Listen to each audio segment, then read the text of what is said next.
ഗാന്ധിക്കും പ്രിയങ്ക ഗാന്ധിക്കും ഐക്യജനാധിപത്യ മുന്നണിക്കും എതിരായിട്ടുള്ള എല്ലാ ആരോപണങ്ങൾക്കും ചുട്ട മറുപടി നൽകിയ വയനാട്ടിലെ തിരുവമ്പാടിയിലെ മുക്കത്തെ ജനങ്ങൾക്ക് അഗൈതവുമായ നന്ദി രേഖപ്പെടുത്താൻ ഈ സന്ദർഭം വിനിയോഗിക്കുകയാണ്.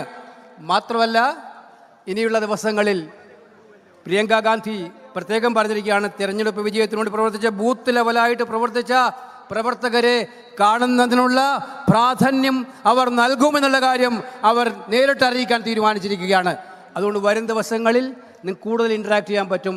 ഈ ഉജ്ജ്വല വിജയത്തിന് നേതൃത്വം കൊടുത്ത എല്ലാവരെയും അഭിവാദ്യം ചെയ്തുകൊണ്ട് എൻ്റെ വാക്കുകൾ അവസാനിപ്പിക്കുന്നു. നമസ്കാരം. ജയ് ഹിന്ദ്.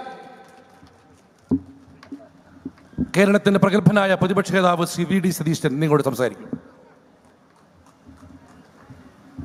ഏറ്റവും ബഹുമാന്യരായ നേതാക്കളെ, സഹപ്രവർത്തകരെ, സുഹൃത്തുക്കളെ, ശ്രീമതി പ്രിയങ്ക ഗാന്ധിക്ക് ഉജ്ജ്വലമായ വിജയം സമ്മാനിച്ച നിങ്ങളോടെല്ലാവരോടും ഐക്യ ജനാധിപത്യ മുന്നണിക്ക് വേണ്ടി ഞാൻ ഹൃദയംഗവുമായ നന്ദി പ്രകാശിപ്പിക്കുന്നു.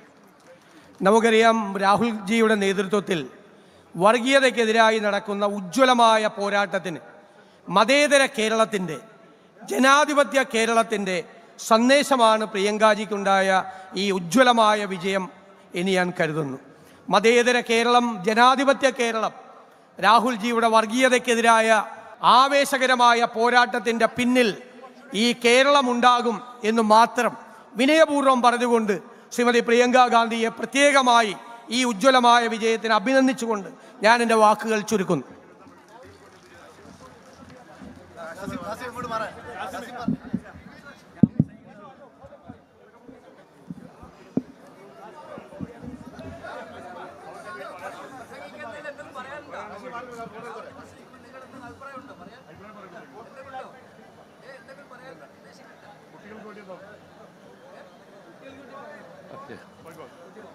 അഭിനന്ദനായ രാഹുൽ ഗാന്ധി നിങ്ങളെ അഭിസംബോധന സംസാരിക്കും. അതിനായി അദ്ദേഹത്തെ ക്ഷണിക്കുന്നു.